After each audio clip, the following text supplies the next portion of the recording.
My name is Bernard, and I'm a bookseller here at Politics and Prose. On behalf of the owners and of the staff, I'd like to welcome all of you to this evening's event. As you may already know, Politics and Prose hosts hundreds of in-person events along with our partnered and supported events, trips, and classes. We've recently relocated both of our branch locations at Union Market and at the Wharf and have started hosting events there as well. So for a full list, please go to our website to check it out. Housekeeping before we start. First and foremost, please turn off or silence your cell phones as not to disturb the event. For the Q&A, please remember to step up to the microphone over here by the pillar before asking your questions so we can not only hear and enjoy the conversation, but to also ensure that it is going to be recorded. For those of you who want to buy copies of the book, we are selling them right at the front by the cash registers. We will be doing a signing after the Q&A, so if you'd like to get your book signed, again, line up by the pillar over here. We will come by if you need personalization, so please have your books ready. And lastly, once the event is complete, we ask that you fold up your chairs, lean them against something sturdy to help us out a bit. I'm honored to introduce Marshall Ganz to all of you. Marshall is the Rita T. Hauser Senior Lecturer in Leadership, Organizing, and Civil Society at the Harvard Kennedy School. He teaches, researches, and writes on leadership and organizing. His book, Why David Sometimes Wins, earned the American Political Science Association's Michael J. Harrington Book Award. He works with the Leading Change Network and dozens of other grassroots groups in the United States and around the world to develop critically needed organizing capacity. In 1965, he joined Cesar Chavez to work to unionize California farm workers, where he spent the next 16 years. Throughout the 1980s, he led organizing programs in union, community, and electoral campaigns. Tonight, he will be talking about his new book, People, Power, Change, Organizing for Democratic Renewal. In this handbook for political action that comes from decades of political experience and grassroots organizing, Marshall creates a framework on how we can affect change at the highest levels during a time of eroding democracy. Kirkus Reviews calls the book a spirited, encouraging handbook for progressive organizing. He will be in conversation with Dorian Warren. Dorian is the co-president of Community Change and Community Change Action and co-founder of the Economic Security Project. He taught for over a decade at the University of Chicago and Columbia University. He's the co-author of The Hidden Rules of Race, co-editor of Race and American Political Development, and has penned numerous academic articles. He previously worked as a guest host and contributor at MSNBC, and his work has appeared in the New York Times, Newsweek, and Ebony.com, among others. Everyone, let us all welcome Marshall Ganz and Dorian Warren.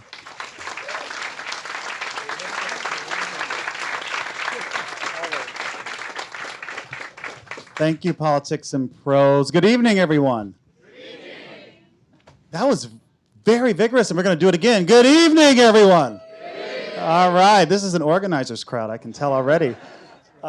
Marshall, it's such an honor to be in conversation with you, and I want to jump right in and just say that this book is part a love letter to Tocquevillian democracy. It's part distillation of a lifetime of organizing wisdom born from experience. And it's part of blueprint for social change, although Marshall says explicitly in the book, this is not a motto, a manual, or a blueprint, but I'm going to call it a blueprint. So let's start with the origin story of the book. Talk to us about how the book came about, or to paraphrase the very first chapter of this book, why you, why us, and why now for this book? Very well done. That's, yeah. Well, good afternoon. No, we got a competition here. Good afternoon. All right, that's better. That's good. Boy, what a joy it is to see everyone and reconnect with so many folks. I'm just curious, former students, would you raise your hands? That's how we pack this place. See, no. How about an applause for them? I think it's really, that's where the joy of this work is. That is like, I think of teaching as twice a week having a conversation with the future. and it is a real gift, and it's really good to see you all. Um, so, why the book? Why now? Well, I think my first attempt to write this book was probably in 1985, when well, as you know, I got hooked on organizing in Mississippi with the civil rights movement, and then with the farm workers, and then there was 10 years in between that and coming back to school. And I was trying to figure out how in the world I can share the stuff I've been learning and the people with whom I've been learning. And, you know, it's hard because it's not an analytic process, because you learn with your heart, you learn with your body, you learn with your mind, you learn in all these different ways. And so how do you write about this? It was very, very challenging. Well, the project went on and on and on. And finally, in 2015, I found the appropriate doula for the book, which is Liz McKenna, who now teaches at the Kennedy School as an assistant professor. And then then she and Hari Han organized an action where they brought together a lot of the people I'd worked with and confronted me with all these folks saying, are you going to write this damn thing or not? And so that helped. And so eventually it came to be. You got organized. I got organized. That's right. That's the best testament a teacher can have, is when their students organize. No. Yeah, no. So, but it has felt like for some time, but you know, it's so interesting. Boy, the world changed in the last couple of weeks, didn't it? I mean, you know, it's like Tom Hayden used to say, change is slow, except when it's fast. And, you know, you can't predict the future, but you can try to prepare for it. That's why I think of this as a pathway, not a blueprint, as a way to get on a road to learning what you need to learn to be ready when these moments happen. And I think it's an extraordinary moment we have right now. And to me, the big question is how to take full advantage of it to rebuild the democratic infrastructure that has so radically eroded. And I think we had a chance with Obama. He wasn't interested. He wasn't interested. Howard Dean, his 50-state strategy was, well, I think we got another shot now. Because unless you understand that democracy is something you do, it's not something you have. And unless it's part of daily practice, how you work with others to make decisions and all that, well, then it's just a theory and it's just an abstraction. And we've allowed that to happen in civil society, in NGOs. It's sort of been a huge hollowing out. I think we have a chance with these folks to rebuild. And I really hope that they see it that way and that we can make it happen. I'm going to come back. I mean, he just dropped 7 pearls of wisdom in like 2 minutes. So I'm going to come back to a few of those themes you just highlighted. But I did want to go next to ask you a couple of questions about the current moment and to set the context for the book, because before 2 or 3 weeks ago, you wrote in the book, Marshall, that we are again in a movement moment. That was right? So there was something going on before, let's call it July, and Brat Summer. There's something going on about being in a movement summer. So I'm going to ask you 2 questions about the current context. The first question is about the threats to American democracy. And you just said democracy is not something you have, but something you do. So talk to us a little bit about the threats to democracy, whether it's the January 6th attempted coup, the proposed Project 2025, that's a particular vision of American democracy being proposed.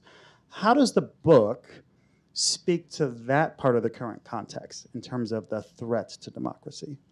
No, it's good. And I think I said we need a movement moment.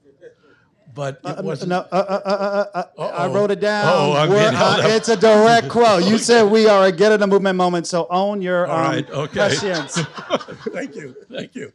Well, sometimes it turns out that You're right. I was really predicting. No, but no, I think understanding the threat to American democracy is not like yesterday.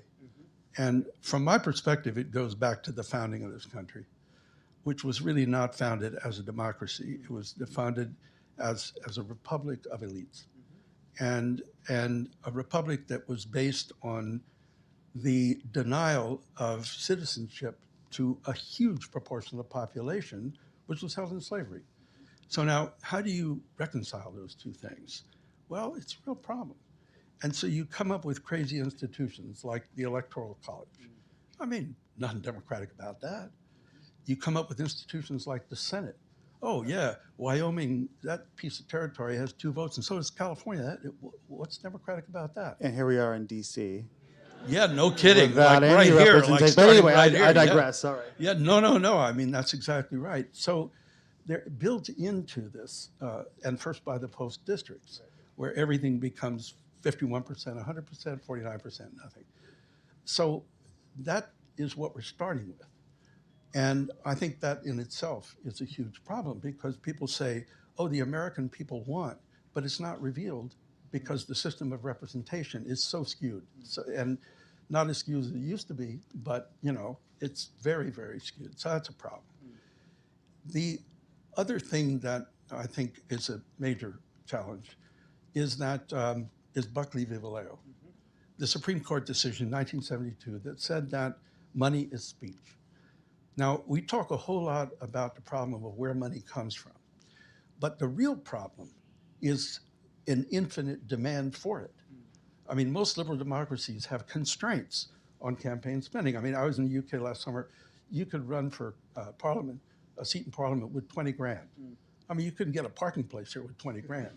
I mean, what it's done is to monetize the whole system and take it away from people and make it data points, funding points, this whole industry of political marketing. Those are a couple of serious problems. And I guess the final thing I'll mention on this is that the other thing that's happened along with all this is that the organization of constituencies has come to depend on philanthropy. And the donorocracy then replaces democracy because NGOs, there's nothing democratic about an NGO. I mean, as a 501c3, they're relegated out of, you take people who care the most, you put them out of politics, 501c3. And then you give governance often to the people who are responsible for the problem in the first place.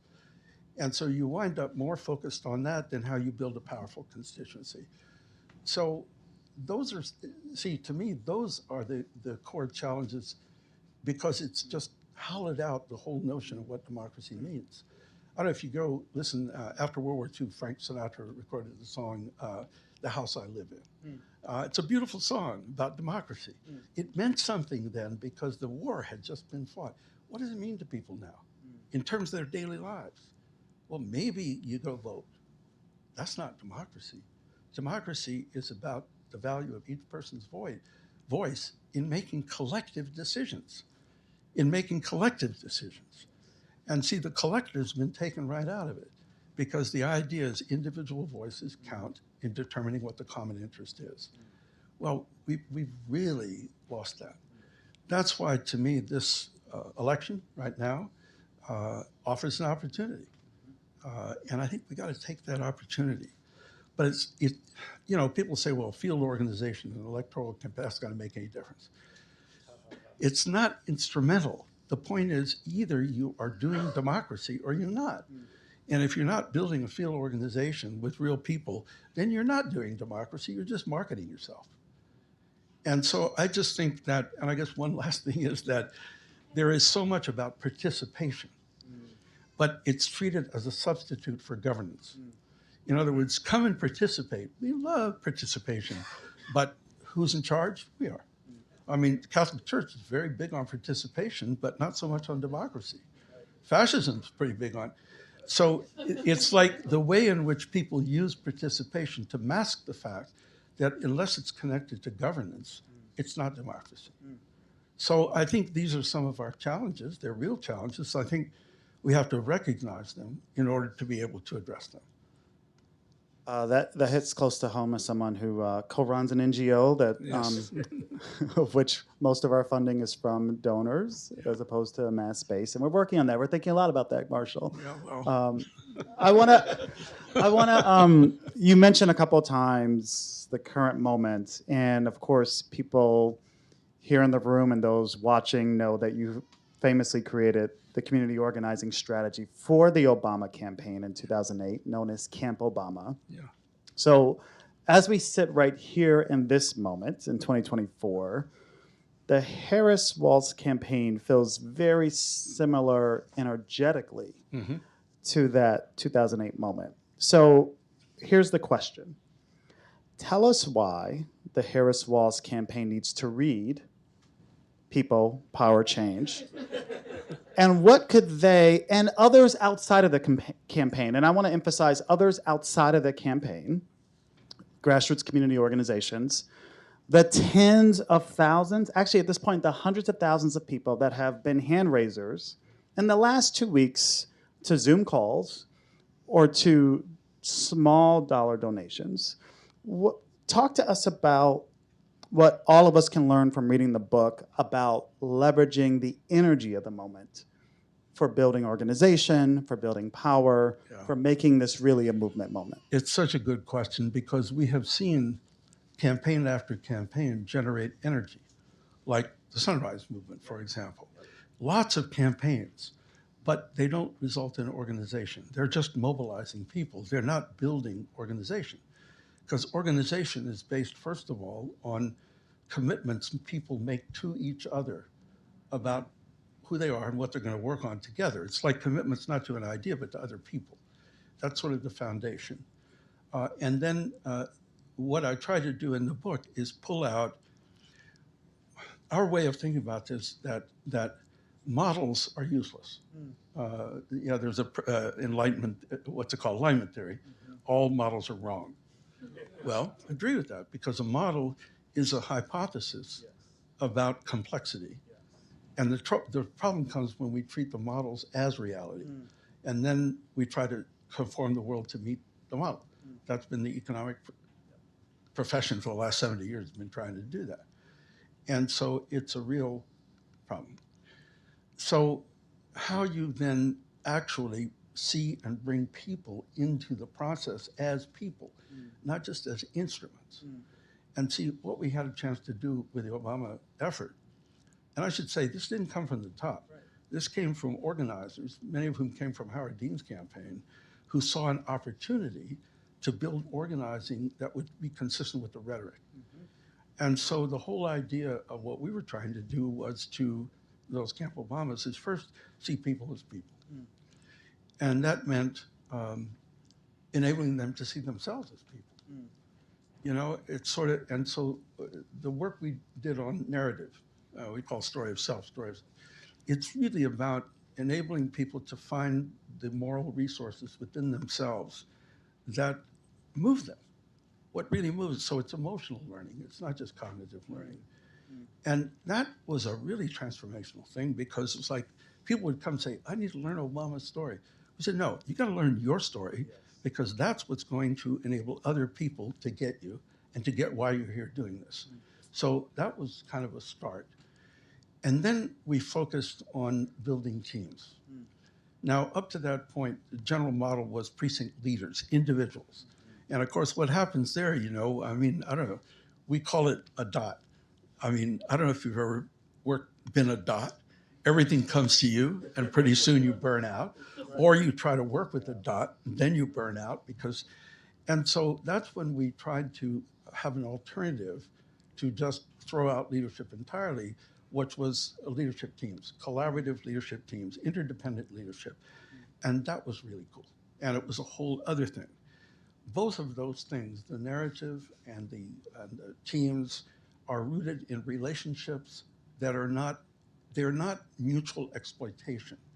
I don't know if you've ever been to a deal where I just got networked.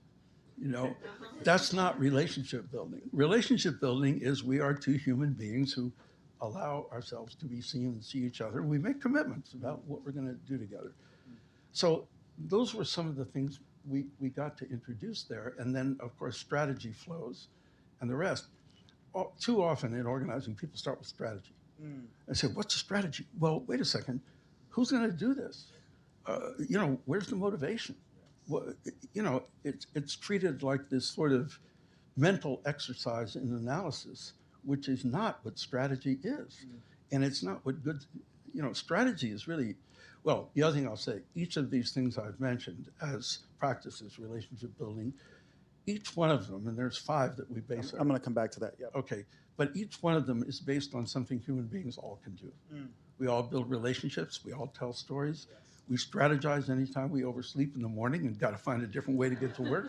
So it's based on human capacity, not that we got to make up for the deficit in humans, but we try to use what we can to enhance that capacity.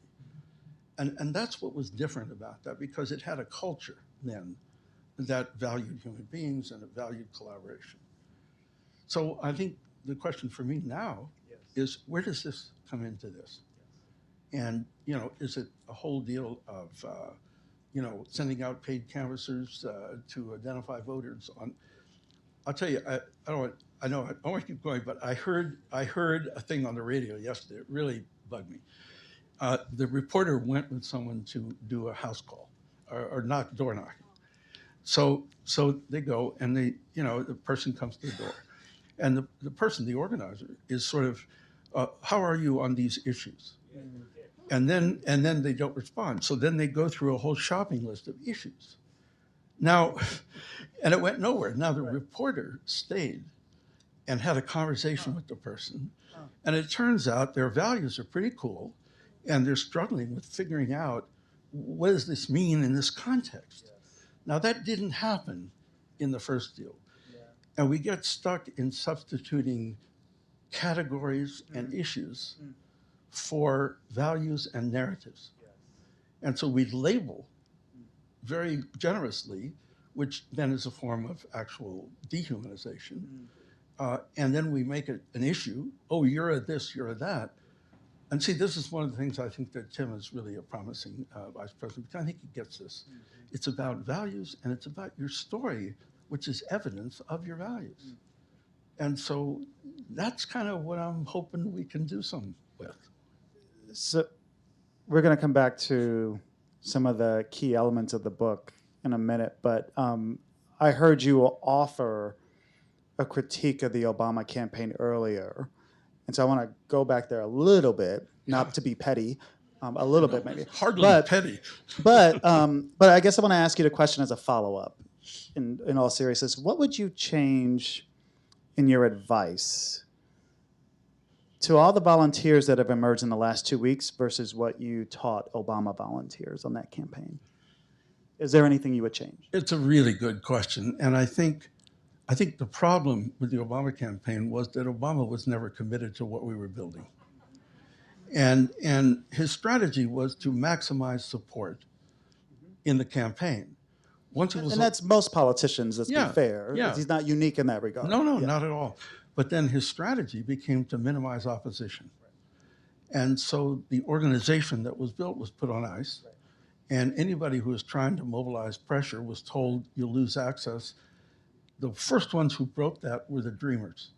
And the Dreamers had the courage to go put some heat on them, and they got somewhere. That's right, and they won. And they won. Yeah, so I guess what I'm saying is that it's, the problem there was that the organization we built didn't belong to the people, it belonged to the president. Yeah. And I think that is the question. Yeah. Are there ways in which organization that is built now or after now belongs to people whose organization it is, and not dependent on the patronage of a particular source of power, because then they can't hold that power accountable. In many countries, parties do this because they're real parties. They actually have people, they make decisions, they so forth. We don't have real recently we saw it behave a little bit like a party, but there's a new book by Danny Schlossman about the hollowing out of parties, and our parties have been hollowed out. And so that's kind of a challenge. So we either have to rebuild parties in a real way, or we have to turn to civil society to build the kind of organization that we're talking about. So let's pick up on your last statement around civil society, because you quote the great Alexis de Tocqueville, the famous French observer in the 19th century, who observed a kind of form of American democracy in the 1830s, I think. And you quote him as saying that the knowledge of how to combine is the mother of all forms of knowledge. The knowledge of how to combine is the mother of all forms of knowledge. Organizing. So I want you to actually go into detail a little bit about what you call the 5 core practices of democracy in the book, and you just highlighted them: building relationships, storytelling, strategizing, acting, and structuring. And I really want you to briefly talk to us about each of those, and then what does structuring mean? Yeah, I know.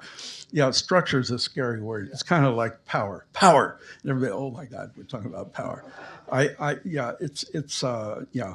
But no, well, relationship building means intentional relationship building. And it's not about building intimate relationships. It's about building civic relationships, relationships based on commitment to shared values, to a shared purpose, and so forth. And that's a critical thing.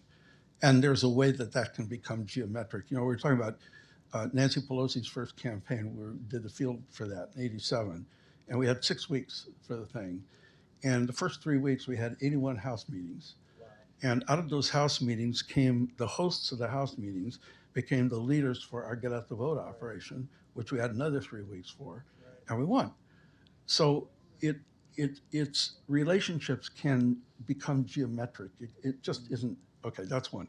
Storytelling. We mentioned storytelling about how to access the emotional resources embedded in our values as sources of courage, sources of hope, when we're confronted with threats that cause fear, but rather shift it into a challenge that we can find the hope to deal with. I mean, that's what it's really about. It's about how to create agency in the face of disruption. So it's all about how do we handle uncertainty, and then strategizing. You know, I turn what you have into what you need to get what you want. Basically, that's all it is. And then action is knowing the difference between a vote in a ballot box and not, or knowing a person who came to the meeting or not. I was told when I was first trained in organizing, if you can't count it, it didn't happen. Now, that's not to say that metrics are the whole truth, but unless you have a way to actually see what you're doing, you can't learn. So it's not so much about accountability, it is, but it's fundamentally about learning. Because if I can't see the value of what I'm doing, how do I learn? Because learning is so fundamental to all 5 of these practices. Structure. Okay, so structure. Everybody freaks out. Structure. Well, we've had a lot of experience with oppressive structure. But structure, it comes from the Latin, which means to build. That's what it means. And so, in a sense, building is an optimistic thing because you think, oh, it's going to be there. Something's going to be there. And structure is just the commitments we make to each other about how we're going to work together. How are we going to make decisions? How are we going to hold ourselves accountable? How are we going to balance the work? How are we going to choose our leaders? These are all decisions that we make. And when we choose not to make them, we wind up in what Joe Freeman called the tyranny of structurelessness. It still happens, but it's off the books. It's in factions. It's not transparent. And so I think, how can I say, rehumanizing structure as fundamental. You know, Wael Ghonim, who was the Google guy in Tucker Square, was at the Kennedy School for a while. And he was saying that they did a wonderful job of mobilizing. You know, they got rid of Mubarak, but they didn't build organization. The folks with the organization were the Muslim Brothers. So they walked in with the goodies. And see, had they built organization, they might have been able to hold on to what they achieved.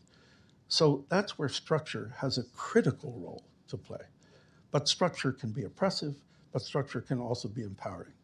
And I think that's the challenge of that kind of structure. So let me just paraphrase. You mean there's this concept of building organization outside of electoral campaigns? I mean, like permanent organization? What a shocking notion. I know, it's really shocking.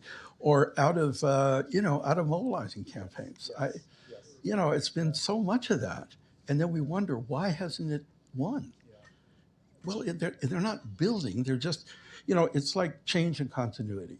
You know, in the Navy, they have regular assignments, and then they have battle stations. Well, see, a campaign is like battle stations. It's like you're focused, your intent, you're building. But what are you building? Now, if the answer is just another campaign, what have you built? In the farm workers, we had a lot of campaigns, but we were building a union. We knew what we were building. And so there was a way to accumulate our power and make it a fact. And that's, I think we've really been missing that. I'm glad you mentioned the farm workers. I'm glad you mentioned when you first got into organizing, because my next question has to do with something you say in the book about the craft of organizing drives the practice of democracy. Right. And you have long been a trainer of organizers in our movement, but you were also trained Yes. by some incredible organizers, Yes. Fred Ross Sr., Cesar Chavez. There's others you mentioned in the book, from Freedom Summer of '64 in Mississippi. Talk to us about what you learned from your teachers about the craft and discipline of organizing. And what do you actually mean by the craft of organizing drives the practice of democracy? No, What does that mean? It's a really good, I mean, I think where I began to learn what organizing was and really find what my calling was in Mississippi. Because the inequalities were so stark, white, black, on everything. But it's also clear that it's also... Hold that a little closer. Huh? A little closer. Okay. There we go. It's also where I learned the difference between charity and justice. That charity is like, oh, how sad, let me help you. Justice is, why is it happening? Let me change it. And when you ask that question, you get pushback because it is the way it is because there's a power problem. So then you have to figure out how to generate power. And of course, the Montgomery bus boycott taught us all about how people's feet, if used together, could become a source of power. Instead of getting on the bus, giving the bus company bus fare, you stay off the bus, and you flip individual dependency into collective power. And that's kind of the basis of the thing. But I had mentors, Hollis Watkins, Curtis Muhammad, E.W. Steptoe, who were my teachers. And in a real way, I mean, like how can I say, about the real stuff. And one of the things I learned from them was about respect. You know, here I'm a Jewish white guy from Harvard, okay, in Mississippi. I mean, come on. So, but I remember Hollis taking me aside. He says, look, you know, listen, but hear what you're hearing. I mean, hear it. Ask questions, but pay attention to the answers. Never try to be anything you're not. And give respect and you'll get it. Turned out pretty good, pretty good. And those mentors, I owe so much to them. Hollis was 2 years older than me. He passed away just recently. And, you know, but he was 30 years older than me in terms of life experience. And E.W. Steptoe was one of those guys, he was in his 50s. We stayed at his farm out in rural Amory County. He had been the president of an NAACP chapter in the 50s and survived. And so there was a lot of learning there. Now, that's where I felt I got my calling, about this thing where you could work with people to support the development of their capacity, not just as individuals, but in communities, and turn that into the power to change the conditions that were responsible for their problems in the first place. And that was organizing, that was cool. With the farm workers, I learned the craft. Cesar brought in Fred Ross, who had trained him, because Cesar had been organizing for 10 years before with community service. And boy, it was tough. I mean, Fred, you know, you had to have the numbers. You had to show up on time. You had to do all this stuff that you could experience as being really oppressive. So this farm worker organizer and I, we thought, oh no, we're cool. You know, I've been to the South, you know, I know about being one with the people, you know. And so Fred said that Cesar wants to talk to you. So we go to this meeting. Cesar says, let me just, you know, it's really great to have your help here. We really want you involved. But let's be clear, Fred is in charge. And what he says goes. You can accept that, which we're happy to have you, or not, in which case we wish you a good life. And that was it. Now, I am grateful for that because it took the bullshit out of it. And you had, you know, I had an organizer who was losing 3x5 cards all the time. They had names. This was in the era of 3x5 cards. Yeah. But I said, you know what's happening? Every one of those is a person. You're losing people all over the place. You can't do that. And so it gave a kind of respect for craft. And that's where I attribute learning craft, was to that whole experience with the farm workers. And it was also in so many different cultural contexts. It was boycotts, it was strikes, it was my first political campaign, Bobby Kennedy in '68. We get to get out the vote in East Los Angeles, non-citizens turning out the vote of Latino citizens. So it was an incredible school. And that's really where, but I continue to learn the craft. That's why I say it's a roadmap, not a blueprint. Because when we discovered public narrative, for example, that, gee, you know, it works in Jordan. No, it works in Japan. Not because it's not a blueprint. It is a way to ask questions about your own identity, context, culture. Where's the hope? Where's the solidarity? So that's why I say it's a continual learning. It's not ever written in stone. And say more about how the craft of organizing. Oh, democracy? Yes, the democracy question. Well, because, as de Tocqueville writes, the knowledge of how to combine. See, he was reacting to the radical individualism that was a problem in France after the revolution. And so his point was that if you don't have ways in which people can associate with one another, learn with one another, develop affective bonds with one another, and learn how to govern one another, then you're lost. That's what he meant by knowledge of how to combine. And for so many years, that was a strength in our democracy. There's damn few places where people learn that now. And what's her name, Elizabeth Anderson, writes about private government, the philosopher at Michigan. She says most of us spend our waking hours in what she calls communist dictatorships. What she means is it's a place where you own nothing, you're told what to do, and your private life is constantly being invaded. So where do you have the experience of combining with others and making decisions, which is what democracy is? And so for me, organizing that's what it's about. That's what it's about. Does that make sense? Absolutely. Can the church say amen? Okay. Okay, all right. Very good. Yeah. So I definitely want to get to Q&A and be ready to come up to the microphone over here if you would like to ask the great Marshall Ganz a question. So for now, Marshall, I will ask you one more question on the theme of change. Yes. And I want to ask you, I'm almost embarrassed to admit this publicly, but I was very starstruck when I met Marshall because I used to teach his work all the time. And I have lots and lots of students who have read your articles, but especially your award-winning book, Why David Sometimes Wins, which won, I'm a card-carrying political scientist. I just want to point out to the sociologists and to the economists, it won a book award of the American Political Science Association. Thank you very much. Okay. Thank you. I want to ask you about how your ideas about organizing and leadership and change have evolved from that book, Why David Sometimes Wins, to this book, That's a great question. People, Power, Change. That's a great question.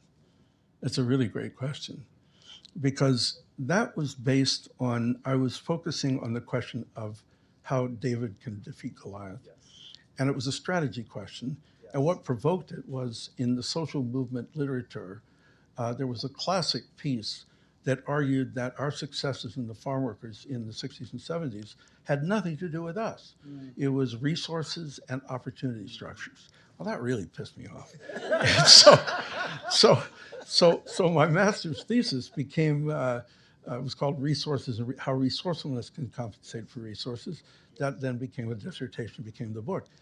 And one of the things that I learned was, again, thinking of strategy as a process, as a verb, not a noun, as a creative process, not simply analytic, and that the motivational content was really important. In other words, the risk-taking, the caring, all that, and that it was a collective effort. It wasn't just like some genius strategist sitting somewhere doing stuff. So that sort of then set the ground for digging back into narrative. And so then I dug deeply into narrative for a while, because we always knew in the farm workers, you had to have a story, a strategy, and a structure. Yeah, if you're gonna have a campaign, why, how do we organize ourselves to do it? That was the deal. but I hadn't fully fleshed out the story question. And I wound up in a seminar on the neurophysiology of myth. And it was amazing. Light reading, clearly. Yeah. Well, we started with Gilgamesh, but it was like the relationship between how stories work and how the brain works. That was really helpful because of understanding why stories have the power they do. And so then that took me into the whole exploration of narrative, which, we introduced public narrative in 2006. My wife had died at the end of 2003, Susan, and I was off for a while and did work on this. So it's partly my own narrative, but came back committed to do a class. And at the same time, we're doing a project with Sierra Club, and at the same time, the Camp Obama's came along. Right. And so we got to try this thing out in practice, and it turned out to really click. So the narrative piece, then the structure piece. It's crazy making the fact that fear of structure condemns so many good efforts to nothing because they're afraid to commit to each other and commit enough of their autonomy to empower a collective. And if the highest good is my individual autonomy, I'm not going to build any collective because I have to make a deal. I'm going to give loyalty in return for voice. And that's Albert Hirschman's formulation. And see, there's a lot of fear of that. And so then you never build anything. And so structure became really, how do we do that? How do we build teams? How do we scale teams? How do we build organization? And I have to say, this is going to sound weird, but we had a conversation with Dorian, who is president of the Girl Scouts. Yeah, they want to do this. The Girl Scouts are a self-governing, membership-based, dues-paying organization that is being pressed to become an NGO. And they don't want to be an NGO. And it is so cool to discover that. So I have visions of 6-year-olds learning how to do their story. Well, whatever, but no. I have a 3-year-old and a 10-month-old, and they will be in the Girl Scouts very soon. Yeah. Well, and it's also another dimension of the women's movement when you really think about it that way. So it's kind of, who knows? But so it's that evolution of experimentation, and because it's always experimentation. And for me, the gift of discovering that this stuff is portable. I mean, our first outside the U.S. was in the U.K. with the NHS. Brits will never talk about themselves, never. Yeah, that was true for about 10 minutes. Then Jordan, oh no, Arab men will never do this. It was the same kind of deal. We had a guy who was an environmental activist. This was in Amman, and he insisted he had no story. He went home, came back the next day. He said, I found my story. What's the story? Well, his father had olive trees in the village he grew up, and he loved these olive trees. The olive trees were the love of his life, and in the Quran, you spare trees and innocence because they're sources of life. And one day, the bulldozers came, and they began to tear down the trees, and his father fell on his back, and he saw a tear come from his eye, and he said, that's when I knew I had to save the trees. It's not too complicated. Right. Good story. Right. No, I was back 10 years later, and I told that story in a big meeting in Amman. He said, yeah, that's my story. It's kind of cool. But the discovery that when you get down to the human, the thing of cross-cultural becomes a different thing. It's not categories, it's experience.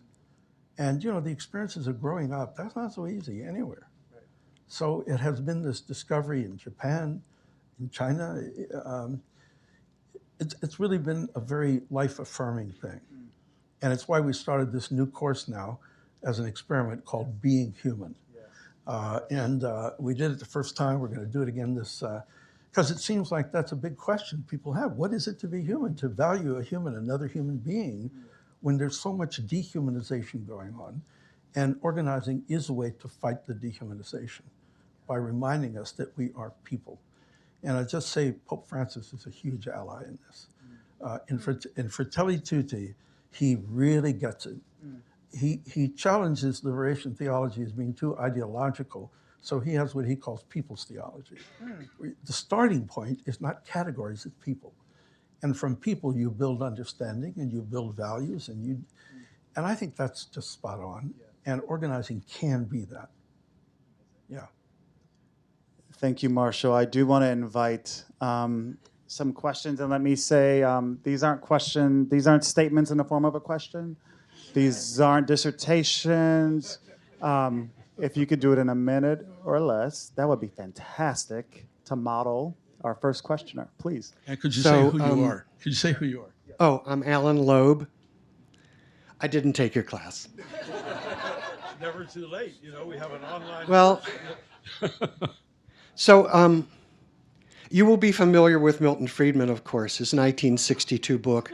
Way too familiar. Way too familiar. Capitalism and Freedom, just to remind people, you already know, but to remind people, it was the year after Kennedy was inaugurated, and he said, ask not what your country can do for you, ask what you can do for your country. Yeah. And on the first page of Friedman's book, he goes into this exercise where he says, well, that's totally wrong because, you know, that's assuming there's a public interest, and publics don't have interest.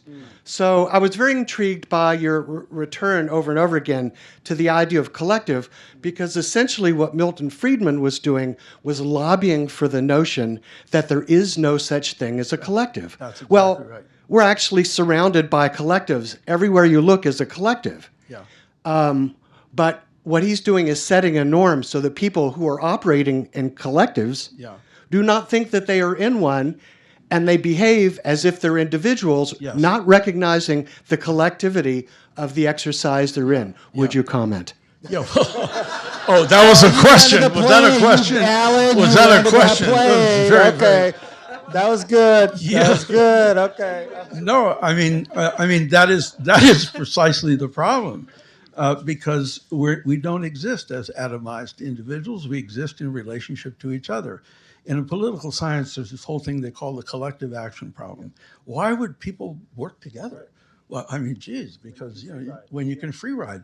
Well, but it assumes that that's what people are. See, this is another example of a model of reality trying to reshape reality and having too much impact. Because then you start, oh, that's how people really work. Oh my God, there's nothing there called affect, called relationship, called love, that doesn't exist. It's all cost benefit. Well, that's not reality. That's an imagined reality that really takes away the humanity from it. And it's sad to see economics, often political science, and in the 70s, that became an ideology for the corporate world to use in undermining the understanding of economics and so forth that had been up to that point. And then we've suffered with that ever since the 70s and the 80s and 90s. And it goes from that economic domain into organizations, into everything. So it's all now, utility maximizing individual actors. Oh my God, why would they want to get together? Well, they might like each other, that might be something. They might want to have a soccer league, so anyway, I appreciate it. I take the point. And it was a very good question. Thank you. If you're like, It was a Kennedy School style question. it was a total Kennedy School. Yeah, well, there's style too much question. of that at the Kennedy School. We have a new dean up there, by the way, who seems promising. I'll just say. Marshall, there's a kind of a global demonstration happening right now that shows us what collectives do. I think it's called the Olympics. That's been happening, I don't know, the last week and a half. Anyway, I digress. Ma'am, Hi. who are you? I'm great. Who Thank are you. you? Hi, I'm Anurima Bhargava. Marshall, you let me bring my students and hang out in your classes. And in particular, this comes from the fact that in one of your classes, you honored 3 student leaders who had come to campus and had the whole class learn from them. So I want to, the question I want to ask you is, we've had students who have built movements, particularly over the last year, that have been grounded in relationships and commitments to each other and have had those principles, at center. And yet, as you know, many of those movements have been met with silencing and targeting and arrest and all of that. And so I'm wondering what you say to those students, and what are you sharing? What messages are you sharing from the book with students who have only seen that way in which they've been addressed? No, it's a really, really important point, because grievance is not enough to build a movement. Hope, it takes hope. And by hope, I don't mean flowers in May. I don't mean optimism. I mean the sense that, well, the definition I draw is Maimonides said, hope is belief in the plausibility of the possible as opposed to the necessity of the probable. In other words, it's always probable Goliath will win. Sometimes David does. It was improbable we let a black man president of this country. It happened. It's that place between fantasy and certainty. Now, that's not meaningful as an abstraction. It's got to be an experience. And often in community organizing, people will start with a stop sign. They say, oh, it's just a stop sign.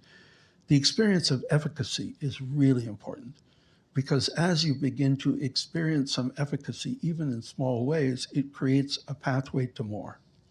Now, it's not surprising that the opposition behaves like the opposition. That's the deal.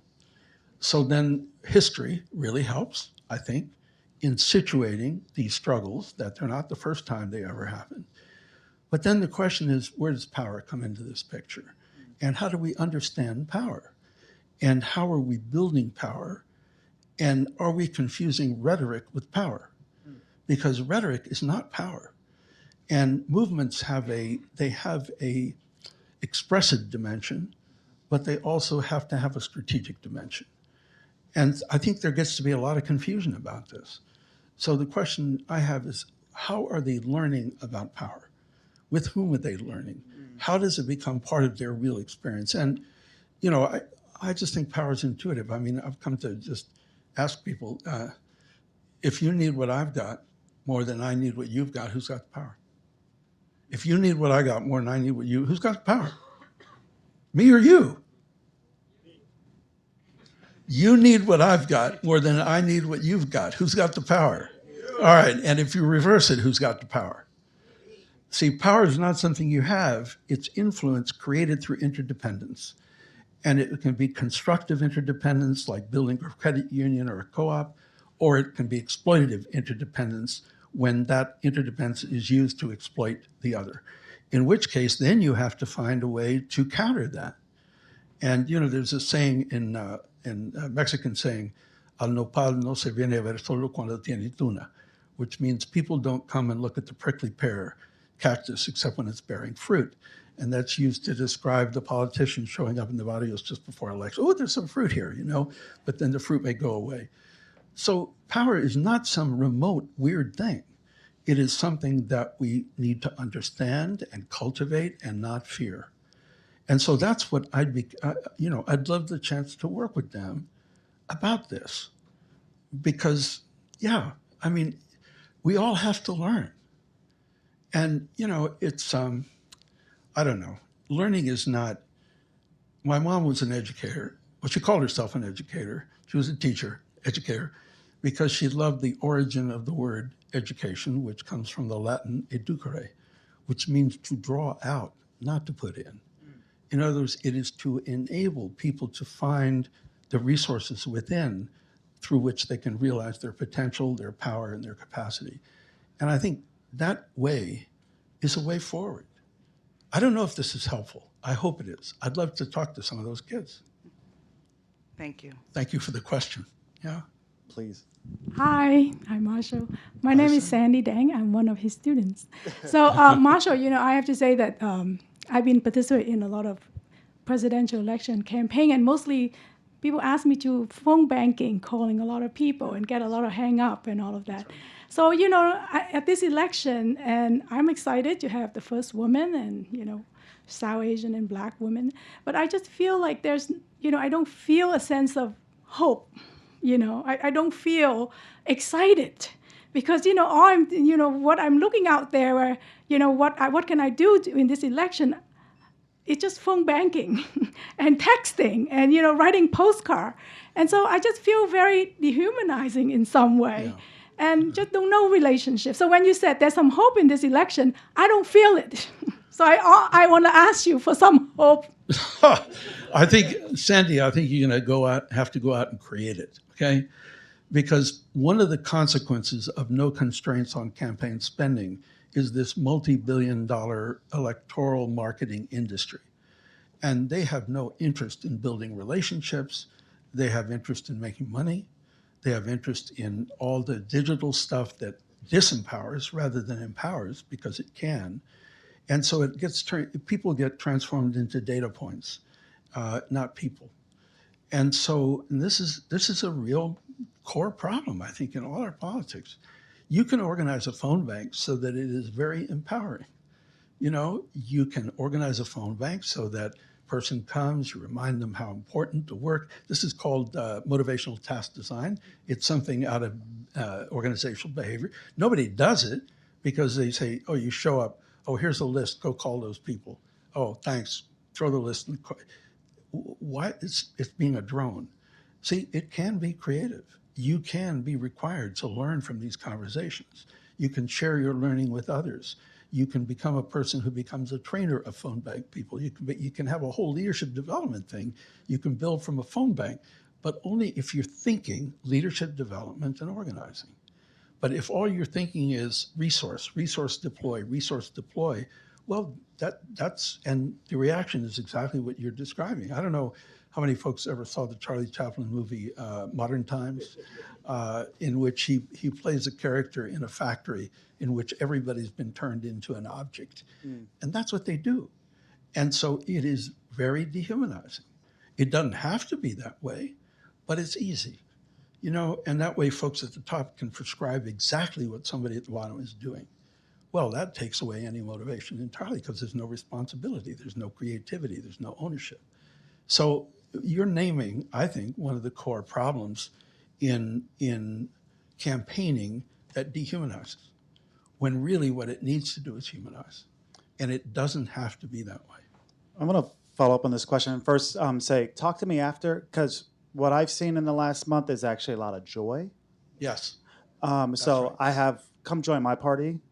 Yeah. We have fun at our text banks and phone bank. We Oh, actually there have a you lot of go. fun. So I actually wanted to ask you about, because you mentioned hope earlier, and so there was a lot of hope in 2008. This is a moment where there is joy. People are having fun Yes. in the last 2 weeks. So just talk to us about how you're. Why are you laughing? No, I'm having fun. People I'm talking to are having a lot of fun. There's a lot of joy. It's like kind of, people cracking jokes on the campaign trail that are actually funny, as opposed to the angry people. So like, what do you make of the joyfulness in this moment that is very recent, by the way? You know, And I'll take one more question. you know, people often think that an organization has meetings and it does actions. What's missing is the third element, which is celebration. Because unless there's a celebratory dimension to what we're doing, what fuels us? Where's the joy? Where's the heart? And when it's left out, it's just ugh. And so the return of joy is a very hopeful thing, because it sparks hope. It opens up possibility. You know, there's been a study of strategy teams in corporations by these two organization scholars. It's called The Technology of Foolishness. And what they discovered was that strategy teams in businesses that had a sense of humor were more creative strategically. It makes sense, because you're not taking yourself so damn seriously, and you're being light about it. So I think joy is crucial, and it is definitely related to hope and hopefulness, and there's a lot of that right now. Now the challenge is to capture that and build on it, and not let it dissipate. Yeah. Great. Last question, please. My name is Mark. Never a formal student of yours, but a long-time listener, reader, and big fan. So it's good to be Hi, here. Mark. Bit of an abstract question, maybe about some concrete situations we find ourselves in. You talk about a pathway, and there are clearly forks in the road, whether it's a campaign, organization, building a movement. When it comes time to take stock and stop the counting and look at where you're heading and whether you're on the right path or you're using the right techniques, craft, given all the decision points and the probabilities, what informs your thinking, or what should inform people's thinking at that time. They can continue on in the face of, it's not really being as successful as it might. They can tweak, or they can cash it in and think about a different path. So I'm wondering, maybe from an abstract level, what informs that decision, and to the extent you list as 5 core concepts, they may be in competition, but I wonder how that plays out. And there's leaders, they're a collective, and that decision making is my question.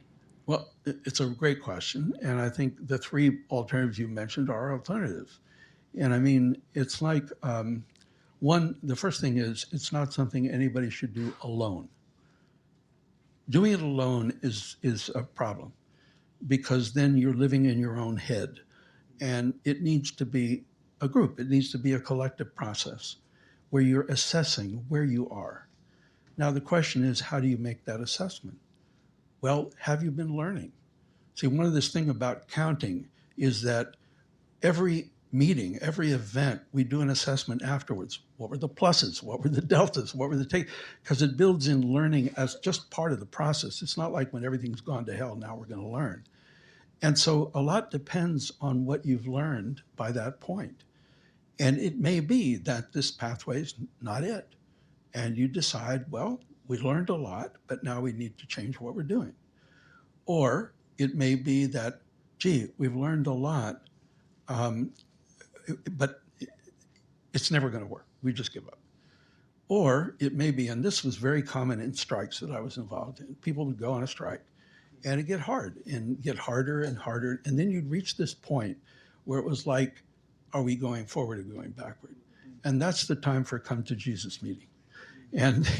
Or Allah or whomever you want. But and it would be a real thing of like, okay, we've come this far. I see David shaking his head, the SEIU experience. You come to this point, now we got to make a decision. Are we going to continue or not? And at that point, people begin to recall why they made the decision in the first place. Gee, maybe this really does. Or everybody's tired. Everybody's like, and you make a real choice. Are we going to recommit it? And you have to mean it. When you say to a group of workers, you're saying, well, we either pursue it or don't. It's a real decision. And if the decision is to recommit, then you got a breath of fresh air and you have a chance to keep going forward. But hiding from reality is not helpful. But having indicators that you can use. We've started this thing we call evidence-based organizing. Where you can assess, okay, how are we doing on what we're doing? Are we actually making progress or not? Now that means you have to be honest with yourselves and others about what's really going on. And you have these sessions where everybody did a wonderful job. Oh, isn't that great? That's just useless. It's cheerleading. It's not learning.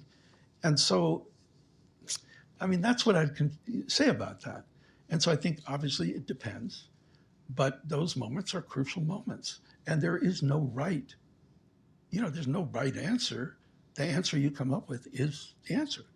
And Cesar Chavez used to say, it's not so much making the right decision as it is making the decision you make the right decision. And there's a lot of truth in that.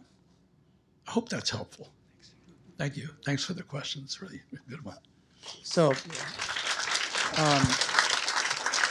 before we close, because I want to give you the last word, Marshall, and then there will be a book signing. I just want to say, when Marshall first asked me if I would do this conversation with him, I said no, because for 2 reasons. One, I was on a work trip, and I'm true to my commitments, and I was in upstate New York, and I raced back down today to be here.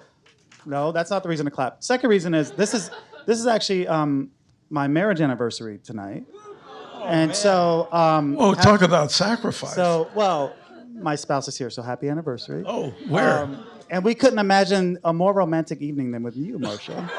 So, like the legend, right, of the craft of organizing. So, I want to give you the last word and say thank you first, thank you. But I want to give you the last word and ask you to close us out. And is there something that I didn't ask you that you wish I had? I don't know. You did pretty good. You did pretty good. I guess, frankly, and we don't have time. I would like to ask the folks here what they take away from this conversation we had. What are the takeaways? What do you take with you that can be of value to you? And I don't know if we had 5 minutes for that, we would ask, but I guess we don't. Well, I actually want people to take the book away. Oh, take the book. Yes, thank you. I That's think a better. publisher sitting in the front row and Yeah. would say, you should take the book. So let me add to that. Yes, and I think there's a flyer, I think, in which you have the opportunity not only to buy the book, but to volunteer, because we're doing a book tour like a campaign. And a lot of the book people don't understand what a campaign is. And so we need a coordinator in each city. We need a leadership team in each city. And the whole idea is to do what we can to get the book into the hands of people who can use it and will use it. That's the whole point of it. And so we want to invite you to, whatever you're supposed to do on the link or whatever, do it, please. And you really be welcome for that. I don't know. I'm going to conclude with a song. I'm not going to sing though. In the 4th grade, I was told, please just mouth the words. And so that was the end of my. No, but it was a song that Judy Collins recorded in the 60s, and it uses the word freedom because the civil rights movement never called itself the civil rights movement. It called itself the freedom movement, and freedom's a much bigger word, power. And the song is this: freedom doesn't come like a bird on the wing, doesn't fall down like the summer rain. Freedom's a hard-won thing. You have to work for it. You have to fight for it, day and night for it. And every generation has to win it again. Pass it on to your children, brother. Pass it on to your children, sister. They have to work for it. They have to fight for it, day and night for it. And every generation has to win it again. Pass it on to your children. Pass it on. And thank you for the opportunity to pass it on. Thank you. Give it up for Marshall Ganz, everybody.